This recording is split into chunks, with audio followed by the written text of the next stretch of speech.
The rain fell in sheets across New Terra's lower district, turning the narrow alleyways into rivers of neon-reflected grime. Kai trudged through the downpour, his worn jacket doing little to keep out the cold. The paper bag clutched against his chest contained his dinner, a single protein bar and a bruised apple he'd managed to buy with the last of his credits. He was 12 years old, technically, though life on the colony had aged him in ways that numbers couldn't measure. His mother worked double shifts at the recycling plant, and his father was gone, lost to the void between stars 3 years ago. As Kai rounded the corner near the abandoned warehouse, he spotted the figure huddled beneath a rusted awning. The alien was unlike any species he'd seen in the melting pot of New Terra. Its skin shimmered with a faint bioluminescence, now dim and flickering like a dying star. Forearms wrapped around its skeletal frame, and its elongated head drooped with exhaustion. The creature's species was Vectharan. Kai recognized them from his school's database. They were rare in this sector, known for their long lifespans and acute sensitivity to electromagnetic fields. This one looked ancient, its skin mottled with age. "Hey," Kai called softly, approaching with caution. "You okay?" The alien's large, opalescent eyes opened slowly. It regarded the human boy with a mixture of surprise and wariness. "Cold," it rasped in broken galactic standard. "So cold." Kai looked down at his meager dinner, then back at the shivering elder. His stomach growled in protest at what his heart already knew he would do. Without hesitation, he knelt beside the alien and offered the paper bag. "Here.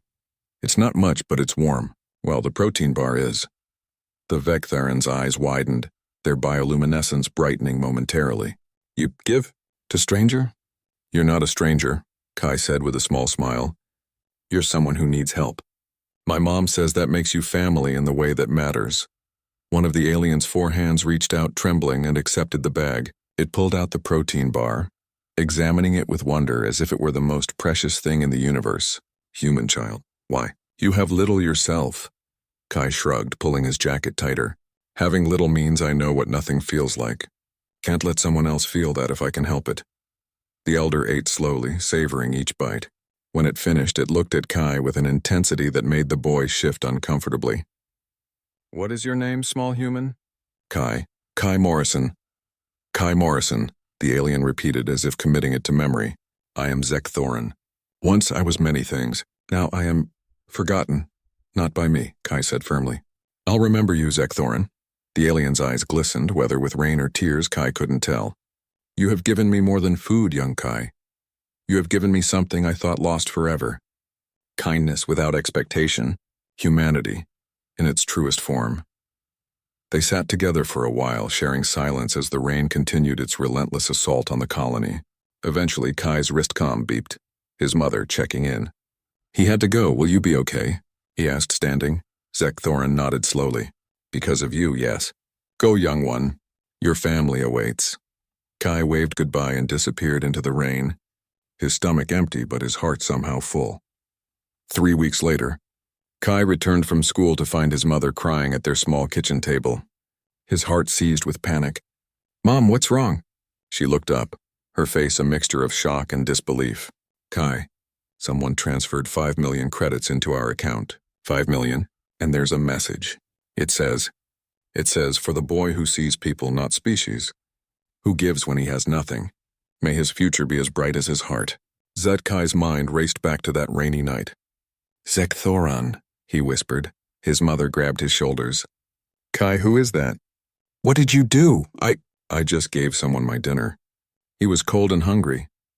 Further investigation revealed the truth. Vectharan was no ordinary homeless alien.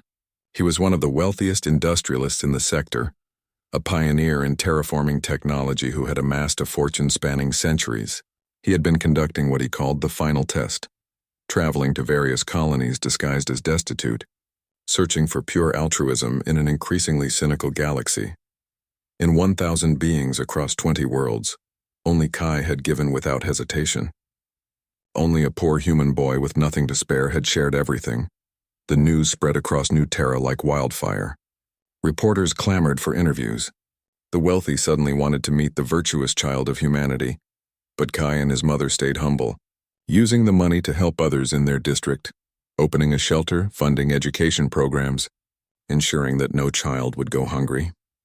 Zekathorin visited them once more, no longer in rags but in elegant robes befitting his status. He stood in their modest home, now paid for but unchanged, and bowed deeply to Kai. "You taught an old being something I had forgotten," Zekathorin said, "that wealth is not measured in credits but in the courage to be kind when kindness costs you everything. Humanity, young Kai, is not just your species. It is a choice. And you have chosen beautifully." Kai smiled, the same simple smile he'd given that rainy night. "I just did what anyone should do." "Ah," Zekthorin's eyes glowed warmly, "but most do not. That is why you and beings like you are humanity's greatest gift to the stars. Not your technology, not your ambition, your compassion." As the Vektharan elder departed, leaving behind not just wealth but wisdom, Kai understood something profound. In a universe of trillions, the smallest act of humanity could echo across the cosmos, reminding all beings what truly mattered.